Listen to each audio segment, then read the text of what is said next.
레위기 19장을 강의하면서 통독하겠습니다. 여호와께서 모세에게 말씀하여 이르시되 너는 이스라엘 자손의 온 회중에게 말하여 이르라. 너희는 거룩하라. 이는 나 여호와 너희 하나님이 거룩함이니라. 레위기의 주제는 거룩이라고 계속 말씀드리고 있습니다. 이 거룩은 구별이고요. 그게 이제 성결, 정결, 순결, 청결 이렇게 깨끗할 결자로 돌아간다고 그랬습니다.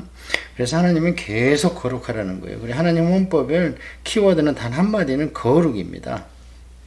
자, 그러면서 이제 여기에서 10계명을 다시 한번 10계명을 이제 출애굽기에 주셨지만 레위기에도 나오고 신명기에도 나오고 그래서 이 중복되는 것들이요. 10계명 아주 중심된 법이죠. 그 다음에 절기 같은 것들 그게 중복되는 것은 그만큼 중요하기 때문에 시간이 있을 때마다 하나님께서 말씀하시고 또 일반 백성에게 총론적으로 말씀하시고 레위인들한테는 아주 자세하게 디테일하게 강론적으로 말씀을 하시는 것을 볼 수 있습니다.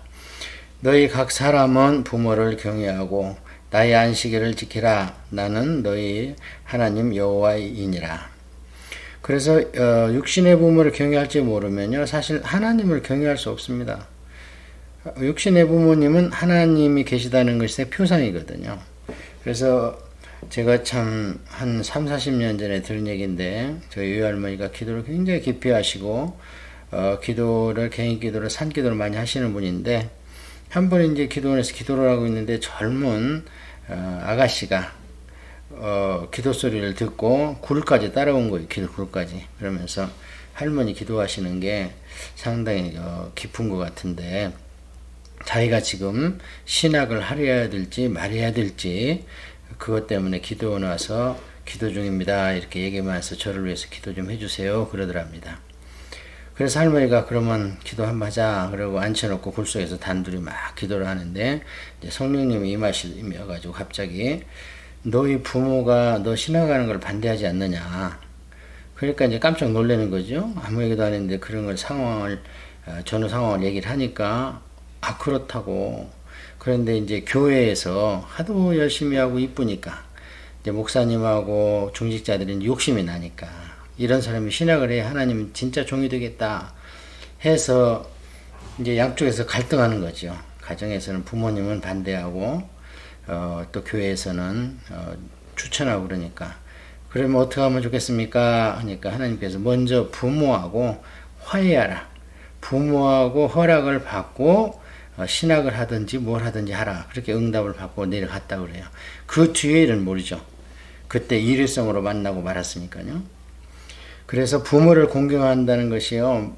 만 가지 윤리와 강령의 기본입니다. 너희는 헛된 것들에게 향하지 말며 너희를 위하여 신상들을 부어 만들지 말라. 나는 너희의 하나님 여호와이니라. 여기서 헛된 것들은 무익한 것을 얘기합니다. 뭘 하기는 했는데 무익한 거예요. 득이 없는 거예요. 어떤 사람이 그랬대요. 내가 일당을 많이 줄 테니까 땅을 좀 팔아. 그래서 파니까 일당을 많이 주더래요. 다음날 오더니 다시 묻어라 그러더래요. 그래서 또 묻었답니다. 그러고 또 이제 그 임금을 다 준 거예요. 그 다음날 또 와서 팔아 그러더래요. 그래서 또 팠답니다. 돈을 다 또 임금을 받고 그 다음날 갔더니 또 묻어라 그러더래요. 이상하다 하면서 그때까지 임금을 받았답니다. 그리고 이제 5일째 가갔더니 또 팔아 그러더래요. 그러니까 이 돈이 필요한 일꾼들이 막 화를 내더랍니다. 내가 하는 일이 이렇게 무익하면 나 돈도 필요 없다. 뭔 일을 하면 돈도 좋지만 성취감이 있고 눈에 보이는 게 있어야 되니까 그러니까 이제 인간의 심성을 파악하려고 그렇게 실험을 했던 거예요. 마찬가지예요. 우리한테는 그 성취감이 있기 때문에 무익한 것, 헛된 것을 향하면 안 됩니다. 너희는 화목 제물을 여호와께 드릴 때에 기쁘게 받으시도록 하고 그 제물을 드리는 날과 이튿날에 먹고 셋째 날까지 남았거든 불사르라. 우리 레위기 앞에서 화목제 했죠? 예, 그래서 화목제물은 이제 제사장도 먹지만 드린 그 제주도 먹을 수가 있다. 그 제물은 드린 날과 이튿날 그러니까 이틀간 먹을 수가 있다는 거예요. 셋째 날에는 조금이라도 먹으면 가증한 것이 무효가 된다는 거예요. 가증한 것이 되어 기쁘시게 받음이 되지 못하고 그것을 먹는 자는 여호와의 성물을 돌이품으로 말미암아 주유를 담당하였으니 그가 그의 백성 중에 끊어지리라.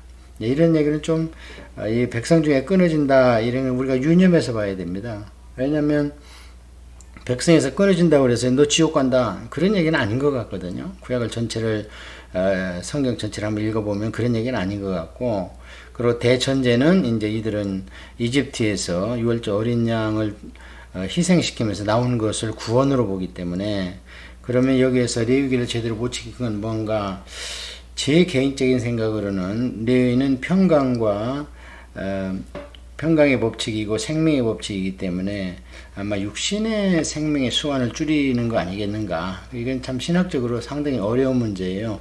구약 유대인들은 어떻게 구원을, 내세의 구원 말이죠, 받는가. 이제 육신의 구원은 이제 가나안으로 들어가냐 마냐 이걸로 예표가 된다고 얘기를 할 수가 있는데, 내세의 구원이 우리가 가장 중요한 거니까. 그래서 그들은 이제 물론 뭐 죽을 때까지 짐승의 피를 죄를 생각나기를 하고 하지만 유예를 시켜주거든요. 십자가 예수 그리스도의 보혈을 믿는 믿음으로 하나님이 이제 그 신약에 연결을 시켜주기 때문에 이제 구원은 받습니다만, 예를 들어서 그 광야에서 60만 명 가량이 불순종으로, 가네스 바네아 불순종으로 인해서 가나안 땅에 못 들어가지 않습니까?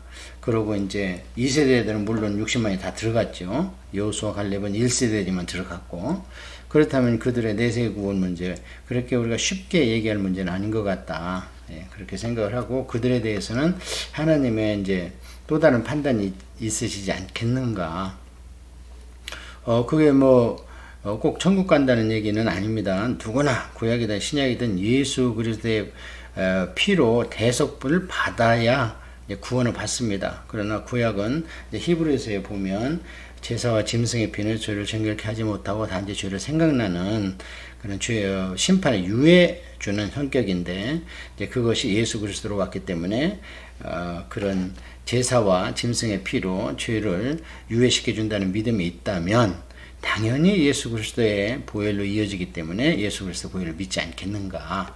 그 정도까지만 우리가 유추할 수 있고요. 깊이 공부하고 연구하시는 분도 있겠죠. 그런 거 가지고 우리가 매달려가지고 아둥바둥 하면서 시간을 낭비할 필요는 없습니다. 왜냐하면 신약에는 명약관약하게 교리가 확실하게 전달됐기 때문에 우리에 대한 의심은 전혀 없습니다. 예수 그리스도의 십자가 보혈의 능력, 피를, 대속의 피를 믿느냐, 그런 거죠. 너희가 너희 땅에서 곡식을 거둘 때에 너는 반 모퉁이까지 다 거두지 말고 내 떨어진 이삭도 줍지 말며. 이게 이제 오순절 이후에와 나팔절 사이라고 그 출애굽기 이 레위기 23장이 이제 좀 넘어가면 이게 절기장입니다. 미리 말씀드리면 이때가 오순절과 나팔절 사이입니다. 그것을 이방인이 때다, 그렇게 예수님께서 누가복음에 말씀을 하셨고, 사도 바울이 이제 로마서에서 이방인의 때가 찰 때까지 이제 유대인은 잠시 하나님의 구속사에서 이제 아웃사이드로 빠지는 걸 볼 수 있고요. 그들이 이제 시기에서, 이방인이 하나님의 사랑받는 그 시기에서 다시 돌아오면 세상의 복음은 땅끝까지 가는 걸로, 끝이 나는 걸로. 그래서 그동안에는 유대인들은 남은 자만, 믿는 자만 구원받는 걸로, 그렇게 로마서 9장에서 11장까지 정리해 놓은 것을 우리가 볼 수 있어요. 그래서 지금은 이제 오순절은 이미 2000년 전에 마가의 다락방에서 시작됐죠. 거기서 지나갔고, 이제 나팔절은 우리 주님 재림하실 때에, 그때까지는 이방의 때가 되지 않겠는가. 내 포도원의 열매를 다 따지 말며 내 포도원에 떨어진 열매도 줍지 말고 가난한 사람과 거림을 위하여 버려두라. 나는 너희의 하나님 여호와이니라. 하나님께서는 온 인류 피조물은 물론이고 하물며 피조물 중에 영장인 사람을 이 세상에 생명이 있는 동안에는요 다 사랑하십니다. 뭐 우리가 이제 생활해봐서 알지만 그 일반 은총이 뭐 90% 이상 아닙니까? 이제 특별은총이라는 것은 이제 믿는 사람한테 하나님이 뭐 성경을 해석시켜 준다든지 또는 세상 일반 은총, 일반 원리에 의를 깨면서까지도 이적과 기적과 표적으로 이제 사랑을 표해 주신다든지 그런 것들은 특별은총인데, 일반 은총을 성실히 지킴으로 평탄한 삶을 유지하는 게 좋지, 겉에요 그냥 대충 살다가 병 나가지고 나 좀 고쳐주시오 하고 막 신유를 막 하니라고 받으려고 애를 닫는 거 보고 그러면 참 마음이 아파요. 하나님 앞에서 생명과 평강의 그 원칙을 체득해서 그대로 살면서 건강한 삶을 이뤄가는 게 좋죠. 그래서 레위기를 이 뒤에도 보고 앞에도 봤지만, 레위기는 주로 예방의학적 차원입니다. 예방의학적 차원 중에서 제일 혁혁하게 공을 세우는 게 음식이죠. 그래 이제 토양도 환경도 뭐 공기도 오염되고 하니까 음식 가지고 안 되니까 우리가 보조식품, 소위 말하는 비타민이라든지 각종 영양제를 인위적으로 만들어서 섭취를 하지 않습니까?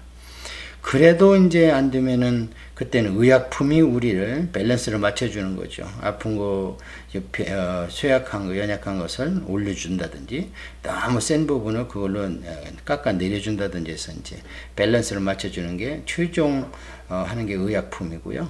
그 의약품으로 안 되는 질병이 죽음입니다. 이제 도저히 안 된다, 의약품으로 아직까지 나온 걸로는. 그러면 이제 육신은 버려두고 영이 하나님 앞으로 가야 되는 거죠. 너희는 도둑질 하지 말며 속이지 말며 서로 거짓말하지 말며 너희는 내 이름으로 거짓 맹세를 함으로 네 하나님의 이름을 욕되게 하지 마라. 나는 여호와이니라. 망령되게 일으키지 말라, 이런 얘기고요. 누차 말씀드리지만 이 십계명은 세상에 존재하는 제대로 된 국가의 모든 헌법의 기초입니다. 그래서 앞에 세 개만 이제 우리 기독교인들한테 특별은총으로, 그리고 네 번째 거는 안식일을 지켜라. 제대된 나라 같으면은 안식일을 지키던 말든 일주일 하루는 쉬잖아요. 네. 그 다음에 너는 내 이웃을 억압하지 말며 착취하지 말며 품꾼의 싹을 아침까지 밤새도록 내게 두지 말며 너는 귀먹은 자를 저주하지 말며 맹인 앞에 장애물을 놓지 말고 내 하나님을 경외하라. 나는 여호와이니라. 계속 거룩과 나는 여호와다, 나는 여호와다 이러면서 하나님의 속성을 직접 1인칭으로서 하나님 자신을 저희들한테 계시해 주시는 것을 볼 수 있습니다. 너희는 재판할 때에 불의를 행하지 말며 가난한 자의 편을 들지 말며 세력이 있는 자라고 두둔하지 말고 공의로 사람을 재판할지며 너는 내 백성 중에 돌아다니며 사람을 비방하지 말며 내 이웃의 피를 흘려 이익을 도모하지 말라. 나는 여호와이니라. 저는 성경을 통독할 때마다 이게 참 하나님의 공정하시구나. 왜냐하면 여기 보면 재판할 때에 먼저 나오는 것이요, 가난한 자의 편을 들지 말라는 거예요. 그러고 이제 두 번째, 세력 있는 자라고 돈 먹고 두둔하고 뇌물로 눈을 어둡게 하니까 세력 있는 자를 그런 거 욕심내서 죄 있는 죄를 없다 하지 말라, 이런 뜻인데, 하나님께서는 심지어 가난한 자의 편에도 들지 말고 공정하게 하라. 이게 공의의 하나님이라고 누차 말씀드리잖아요. 하나님의 두 축은 공의와 사랑입니다. 그래서 공의는 사랑의 보완적인 수단으로서, 그래서 사랑하는 자들을 하나님께서 끝까지 구원하시기 위해서 이제 공의를 사용하시면서 징계하시고, 끝까지 말을 안 되면 결국에 그를 징벌하셔서 지옥의 백성으로 그냥 마지막에 심판하신다든지 이렇게 되는 거예요. 그래서 가난한 자의 편도 들면 안 됩니다. 또 이것을 다른 뜻을 해석하면요, 가난한 자의 편을 무조건 드는 건요, 교만입니다. 내가 그를 도왔다. 그 가난한 자 편을 들을 때는 참 그 사람 모르게 들어준다든지 뭐 이렇게 좀 해야지. 그래서 뭐 구제는 오른손이랑 왼손이 모르게 하는 게 뭐냐면, 구제 받는 자가 얼마나 그 자존심이 상하겠습니까? 그러니까 그것을 이제 일보해 가지고 헌금을 그렇게 해야 된다, 그거 아닙니다. 헌금은 항상 구약에도 그렇고요, 헌금은 본인이 하는 헌금을 표를 내게 되어 있습니다. 그래서 구약에도 헌금통이 성전문 우편에 있습니다. 그런 얘기는 아니고요, 구제할 때 그렇게 하라는 거예요. 그렇게 좀 그 구제 받는 자를 생각 좀 하라. 받으면서도 얼마나 속상하고 기분 나쁘겠어요. 먹을 거 없어서 구제를 받고 돈이 없어서 참 도움은 받지만 자존심은 상하지 않겠습니까? 그러니까 그런 건 모르게 해야 되는 거예요. TV 같은 데 이런 데 보면 뭐 어느 그룹에서 몇 억엔이 이제 어려울 때마다 안 하는 것보다는 낫지만, 예. 그리고 뭐 그거야 법인체니까 뭐.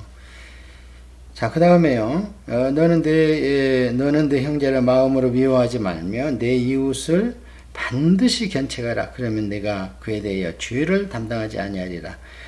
예, 견책하라, 예, 꾸짖어라 이런 뜻입니다. 그러니까 특히 이제 이방인한테 괜히 모르는 사람한테 그랬다가는 또 뭐 뒤에 뭐 볼 일도 없으니까 괜히 봉변만 당하는데, 이웃이나 형제한테는 죄를 모른 체 하지 마라. 지옥으로 가고 있지 않느냐. 듣든지 하든지 선포하라. 만약에 내가 선포를 안 하면 그가 지옥 갔을 때 그 핏값은 내 손에서 차겠다. 그 얘기는 뭐예요? 반드시 핏값이 있다는 거죠. 요즘에는 뭐 지옥이 있네 없네 상상이네, 그 민중을 착취유혹해서 만드는 교리네, 택도 없는 소리들을 공공연하게 합니다. TV나 뭐 이런 데에서 좀 이렇다고 명성을 얻은 자들이 그 다 사단의 술책입니다. 하나님께서 지옥을 이렇게 미리 예정하셨지만 가장 많이 얘기하시고 시작하신 분은 예수님이십니다. 원수를 갚지 말며 동포를 원망하지 말며 내 이웃 사랑하기를 내 자신과 같이 사랑하라. 나는 여호와이니라. 계속 나는 여호와이니라 말씀하십니다. 너희는 내 규례를 지킬지어다. 내 가축을 다른 종류와 금시키지 말며 내 밭에 두 종자를 섞어 뿌리지 말며 두 재료로 직조한 옷을 입지 말며, 만일 어떤 사람이 다른 사람과 정혼한 여종 곧 아직 속량되거나 해방되지 아니한 여인과 동참하여 설정하면 그것을 책망을 받을 일이니라. 그러나 그들을 죽임을 당하지는 아니하리니 그 여인이 해방되지 못했기 때문이니라. 이런 것은 이제 그 사건으로 해석할 것이 아닙니다. 왜냐면 오늘날 적용할 수 없잖아요. 오늘날 이런 일 있으면 당장에 그 세상 법정에 서야 되기 때문에 뭐 이런 일은 있을 수 없고, 지금도 뭐 노예제도 이런 건 더군다나 없기 때문에, 그럼 여기서 이제 그 하고 싶은 얘기가 뭐냐? 그러면 이제 인권을 좀 보호해달라 그런 얘기죠. 그 남자는 그 속건제물 곧 속건제 순양을 회막문 여호와께로 끌고 올 것이요, 제사장은 그가 범한 죄를 인하여 그 속건제의 순양으로 여호와 앞에 속죄할 것이요, 그리하면 그가 범한 죄를 사함을 받으니라. 그러니까 레위기가 지금 이게 3500년 전 얘기인데요, 분명하게 민법과 형법을 구분하고 있습니다. 항상. 그래서 민법은 서로 손해보지 않게 해결해. 이제 제사장을 통해서 하나님께서 말씀하시죠. 그러나 너희들끼리 해결됐다고 끝나는 게 아니야. 나는 통치자야. 내 앞에서 해결해야 돼. 이 두 가지를 반드시 해결해야 돼요. 모든 이제 민사상 죄 이런 것도 심지어는 소량이라도 하나님께서 재물을 받습니다. 오늘날도 마찬가지예요. 우리가 사회법, 이것을 사회적 범죄라고 그러잖아요. 예를 들어서 돈을 빌려주고 안 갚았다.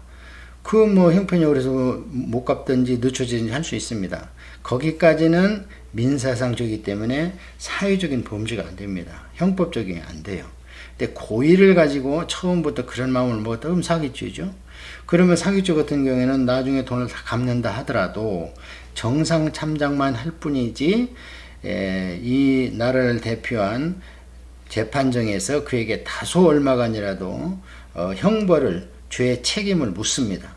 그게 이 3500년 전에도 이미 유대민족에는 하나님께서 그런 법령을, 그래서 레위기를 잘 보면 이 죄를 다룰 때는 반드시 하나님 앞에서 속건제나 속죄제를 드리도록 그렇게 말씀을 하시는 것을 볼 때 얼마나 앞서간 민족입니까? 하나님의 백성이기 때문에 그렇습니다. 너희가 그 땅에 들어가 각종 과목을 심거든 그 열매는 아직 할례받지 못한 것을 여기되 그 3년 동안 너희는 그것을 할례받지 못한 것으로 여겨 먹지 말 것이요, 넷째에는 그 모든 과실이 거룩하니 여호와께 드려 찬송할 것이며, 다섯째 해에는 그 열매를 먹을지니 그리하면 너희에게 그 소산이 풍성하리라. 나는 너희의 하나님 여호와이니라. 계속 하나님께서 자신을 계시하시는데요. 이거는 오늘날 과소원하는 사람도 당연히 이렇게 생각을 합니다. 욕심난다고 그거 따먹어버리면 안 되죠. 그리고 이제 넷째 딸은 첫 소출인데 쓸만한, 먹을만한 그것은 전부 하나님께 드려라. 하나님께 드리면 어떻게 드리겠어요?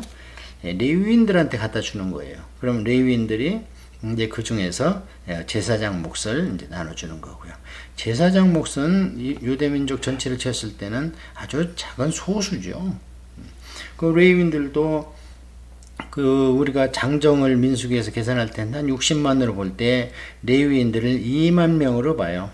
레위인들을 그러면 뭐 30대 1 정도. 그러니까 11조만 해도 충분하게 그들이 먹고 충분히 본업에 충실함으로 종교교육, 세상교육, 재판, 또 제사장에 대한 보필 이런 걸 충분히 할 수 있었을 겁니다. 근데 그 60만이 2만 명을 못 먹여 살린 것 같아요. 나중에 사사기 보면 레위인들이 먹을 것이 없어서 헤매는 것도 우리가 볼 수 있고요.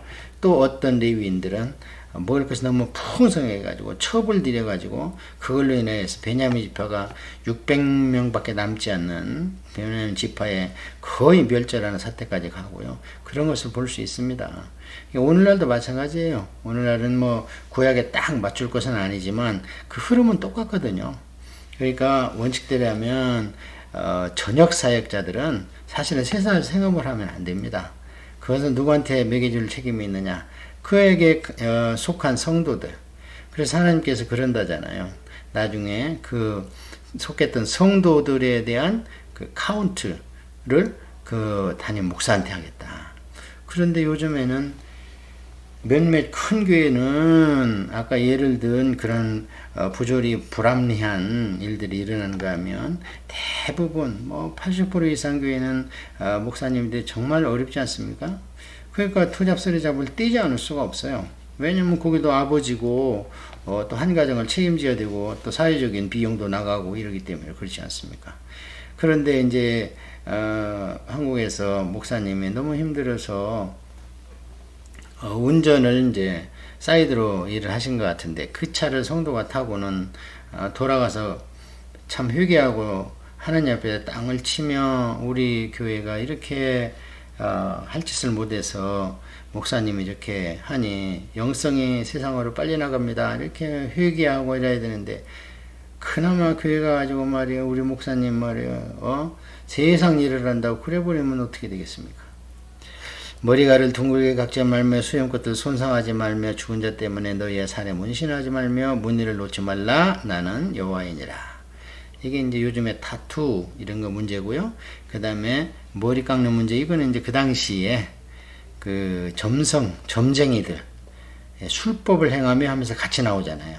그러니까 점을 치는 점쟁이들이 이렇게 자기 의식을 했다는 것을 볼 수 있고요.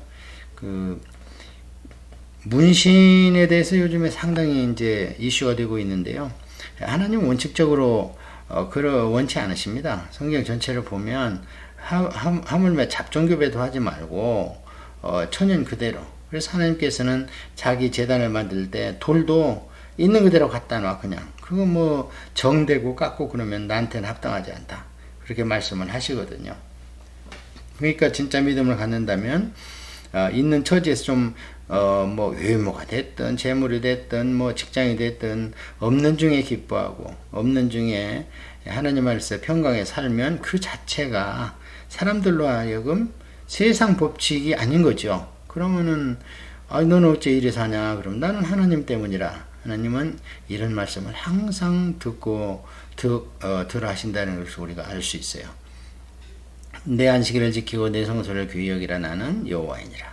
너희는 신접한 자와 박수를 믿지 말며 그들을 추종하며 스스로 더럽히지 말라. 나는 너희 하나님 여호와이니라. 신접한 자는 무당이고요. 박수는 옆에서 그거 장단 쳐주면서 뭐 옆에서 둥둥둥둥 하고 뭐 그 장구를 쳐준다든지 지행을 쳐주는 꽹과를 쳐주는 그 박자 맞추는 사람은 이제 박수라고 그래요. 한패죠.